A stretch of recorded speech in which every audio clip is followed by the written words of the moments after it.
जो बचपन में ही क्रिकेट से इसलिए जुड़ा क्योंकि उस जगह को भरने के लिए उस समय पर वहाँ कोई नहीं था। उसका सपना तो बचपन से फुटबॉलर बनने का था, लेकिन मुकद्दर ने तो उसकी किस्मत पे 22 गज पर राज करना लिखा था। उसका जन्म 7 जुलाई 1981 को एक गरीब परिवार में हुआ। पिता क्रिकेट में साधारण सी नौकरी करते थे, माँ एक गृहिणी थी। पिता का सपना था कि वो पढ़े लिखे तो कुछ बन जाए, कम से कम एक साधारण सी सरकारी नौकरी तो भी हासिल कर ले। पर उसका कहा छोटी मोटी सरकारी नौकरी में मन भरता, उसमें तो जिद थी कुछ बड़ा हासिल करने की, दुनिया में अपने लिए एक अलग रुतबा हासिल करने की।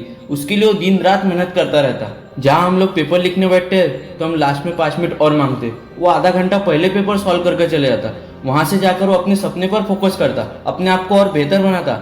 उसको पता था कि मुझे जब भी मौका मिले मुझे उसके लिए तैयार रहना होगा। जीवन में कुछ भी हासिल करने के लिए हमें करीबी लोगों की सपोर्ट की आवश्यकता होती है। उससे हमें मोटिवेशन मिलता है उसे हासिल करने का, उसे प्राप्त करने का, उसके लिए संघर्ष करने का। और इसी तरह का सपोर्ट उसे भी मिला। उसके पास जब बैट खरीदने के पैसे नहीं थे तो दोस्तों ने पैसे इकट्ठा करके उसको बैट खरीदती थी और हर समय उसके साथ खड़े रहे। यही क्रिकेट की वजह से रेलवे में उसे जॉब ऑफर की गई, जिसे हासिल करने के लोग अपने जीवन में कितनी पढ़ाई करते, अपना कितना समय देते, फिर भी उन्हें वो नौकरी नहीं मिलती। वो नौकरी उसको करने की इच्छा नहीं थी क्योंकि उसे जीवन में कुछ और हासिल करना था, पर फिर भी उसने अपने पिता के लिए और घर की परिस्थिति कारण उसको करना पड़ा। उसने घर के दबाव में आकर नौकरी कर तो ली, पर उस नौकरी में उसे खुशी नहीं मिली थी। उसका मन बार बार क्रिकेट की ओर जा रहा था। उसने बहुत सोचा और समझा, आखिर में नौकरी छोड़ने का फैसला लिया।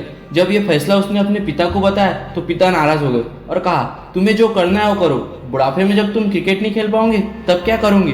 तो उसने भी कहा, मैं मेरे जीवन में कुछ तो ढंग का कर लूंगा, पर अभी अपने सपने के लिए कुछ नहीं किया, मैं जिंदगी भर पछताता रहूंगा। ये कहने के बाद जब वो मैदान पर उतरा तो एक के बाद एक कमाल की पारियां खेली और यही पारियों के बदौलत उसे भारत के लिए खेलने का मौका मिला और पहली ही मैच में वो 0 पर आउट हो गया। जरा सोचो, इतने दर्शकों के बीच में पहली मैच में 0 पर आउट हो गया, क्या बीत रहे होंगे उस पर। और 4 मैच में भी वो कुछ खास नहीं कर पाया। अब उसे भी यकीन था कि उसे अगली मैच में खेलने का मौका नहीं मिलेगा, पर उसे एक मौका मिलता है और यहाँ भी उसने निराश किया तो लाखों की भीड़ में गुमनाम हो जाएगा। इतने दिनों की मेहनत, इतने दिनों का स्ट्रगल सब एक मैच में खत्म हो जाएगा। लेकिन जब वो दूसरे दिन मैदान पर 3 नंबर पर उतरा तो उसने 148 रन की पारी से सबके पसीने छुड़ा दिए। देखते देखते इंडियन क्रिकेट टीम का सितारा बन गया।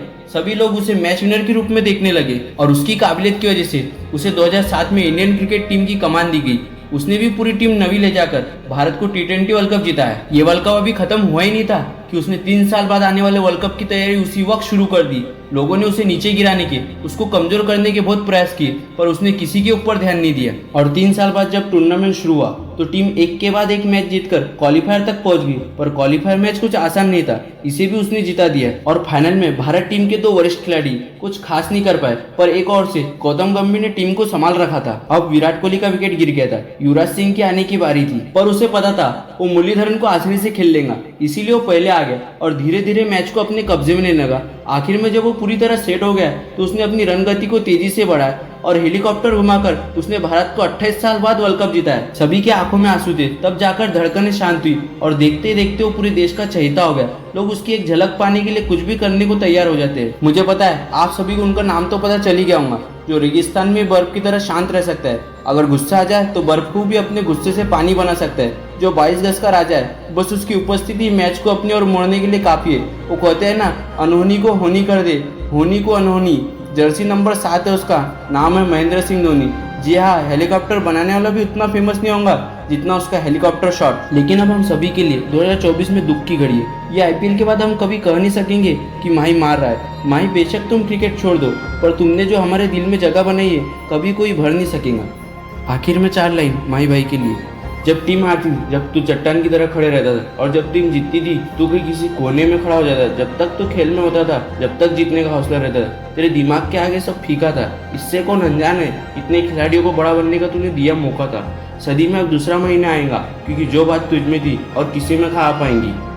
धन्यवाद। वीडियो अच्छा लगा हो वीडियो को लाइक कीजिए, चैनल को सब्सक्राइब कीजिए, साइड में बेल आइकन पर क्लिक कीजिए।